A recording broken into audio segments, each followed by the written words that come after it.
Nerf is going full steam ahead with the Loadout series. Here we have the FrostFusion blaster that they sent out to me. Let's take a look at this thing. Kind of excited because we get a barrel, we get a stock, a different kind of stock actually, and a scope. When you get the blaster out of the box, you can notice just the ton of accessories that come with it. And you also get a massive pack of N1 darts so that your blaster can just be loaded to the top, to the brim, with a bunch of darts, which is great because we're still in the very early stages of the Nerf N1 era. So more darts is going to be better for everybody involved. And here's the blaster when it's almost nearly complete. I have the dart holder clip that we saw from the other Loadout blaster that I took a look at, but I'm not a big fan of these. I'll put it on though, so that we get a complete look at what this blaster is.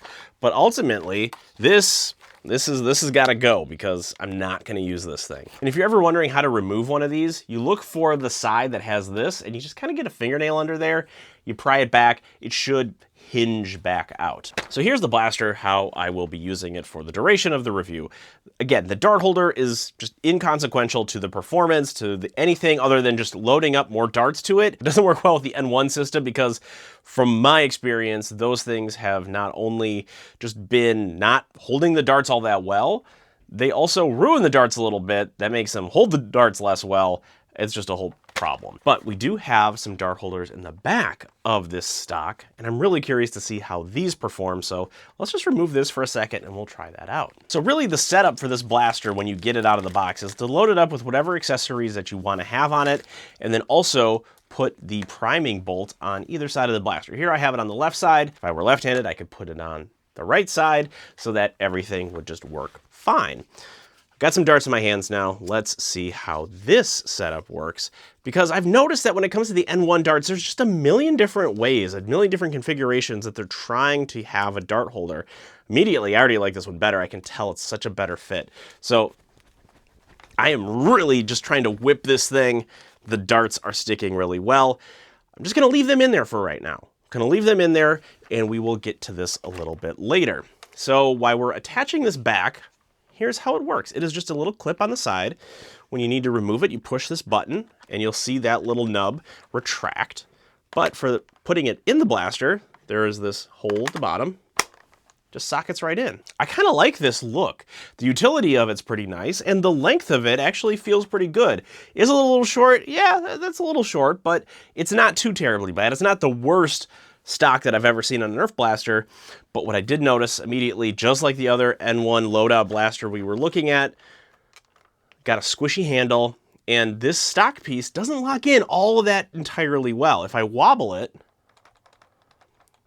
it doesn't have like the solid lock. There is a lot of play that happens in there. Now, what I did notice is that on either side of this, there are locking mechanisms. So because there's only one locking mechanism, I'm thinking that's probably why. If there were two kind of clamping outward, that might give it a little more stability. Now, the other pieces to this blaster, we have the scope. It looks cool. It doesn't do anything for you. And if you're curious what that looks like, it is just a hollow tube in the center, and it just gives it cool points. Cool points are great. It doesn't do anything to harm the performance, doesn't do anything to help the performance. It just looks cool. Barrel. This is something that also looks cool, but it should, maybe it doesn't with N1 darts, I don't know that for sure. This might hinder performance a little bit. Now, similar to how this worked with the N-Strike and N-Strike Elite days, it is a locking lug attachment system, but it is just a different diameter, so all of those previous barrels aren't gonna work on any of the N1 dart blasters, at least so far. So you have to use anything built for the Nerf Loadout series, the Nerf N1 dart blasters, that's what you're gonna have to find when it comes to the barrel. Now, I also want to call attention to some of the other elements of this. And I got to give this kind of close up to the camera, and you can see that there's just like a marbling in the plastic, which when you have a blaster called FrostFusion, it looks like it's snow and ice mixed together. That is a really cool effect. Normally, this is something you wouldn't desire in a toy, but for a blaster named after something cold, that's exactly what you want in a toy. So this is a really cool addition with the Flare Fusion that you can mix and match. So you have a fire and ice style blaster, which is kind of a cool differentiation between two different blasters that are effectively the same. So I think it's about time now. We've had these in here for quite a few minutes now. Only a few minutes is what you need to have some sort of damage done to the darts using the other included dart holder, but let's see what happens with this. And wouldn't you know, this, you know what? This is a great solution. Whatever they're using here to clamp onto the darts should be applied also to this thing right here, because this is just ruining darts. And this is holding onto darts better and keeping them not damaged. I love this solution. I'm going to store darts in here when I'm in a Nerf battle, but then remove them after I'm done, because that'll still, I mean, it still damages them over time. It's just, but let's remove these darts. Let's put them in our blaster, because it is time to try this thing. It is a 6-round cylinder blaster, spring powered, just like most other Nerf N1 blasters, with a few exceptions. Here we go. We'll prime this back. It has an auto return. That's kind of nice. We'll fire some darts. Let's see, here's the auto return. That's a great feature. Auto returns are always fun. Now I'm noticing a little performance drop. I'm guessing that has to do with the barrel, and the barrel feels pretty long. Actually, let me remove it for the last one here. Oh yeah, that is a much snappier response when you remove the barrel. But again, I can't fault you if you want cool points, especially on a blaster called FrostFusion. Now we did talk about the marbling for the barrel. It is also present on the stock, not so much on the scope or the core blaster itself. The reason for that is because it has its own art decoration using that printing technology. And again, it is done in such a way where the design of it kind of works with the overall limitations of the technology. Because look, if I remove this way, you can see all of these little valleys right here are white, which is fine, again, for a blaster named FrostFusion. It's going to have just like a lot of white blue elements across it, or at least it should. And so yes, it is a limitation of the technology, but you don't notice it because it blends so well with the theme of the blaster as well as the overall style of the blaster. Now inevitably, you're gonna look at this and be like, hey, didn't you just recently review this blaster, the Shadow Speed Recon, something like that? And I'll grab that and you can just see how similar they look. So here we go, Shadow Speed Recon, FrostFusion, very similar. Now the funny thing is, if you remove the barrel, the FrostFusion is the smaller blaster because you don't have this pump to prime operation that's probably increasing the length. But there are a lot of similarities with the grip of the blaster.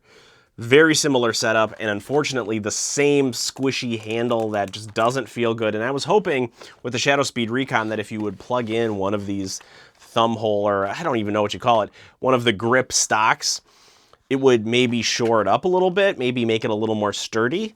That's not really the case. This is ultimately like the weakest part of the blaster, which is unfortunate because it's also one of the most fundamental parts of the blaster because you're holding onto it. It is called the grip, where you grip the blaster. But if I had to compare the two, I would feel like the core unit of the FrostFusion is the better quality blaster. Now the accessories, the scope, pretty flimsy, the stock, cool idea. I love this design. I love the marbling. I love everything going for this. It just doesn't socket well into the grip. It's very jiggly, very wobbly.